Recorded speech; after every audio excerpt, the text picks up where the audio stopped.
এই পরি, এই ডানা কাটা পরি, ডানাওয়ালা পরি, এদিকে আসো, এদিকে আসো তোমরা, এখানে দাঁড়াও। আজকের যে ঈদের দিন তোমাদের কাছে কেমন লাগে? হুম, জুমাই তোমার কাছে? তোমার কাছে ভালো লাগতেছে। এখন এই দুইটা যে পরি, তোমার যে ডানা নাই, এখন তোমার কাছে কেমন লাগে?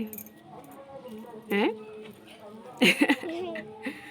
দুইটা পরি, কিউট কিউট দুইটা পরি।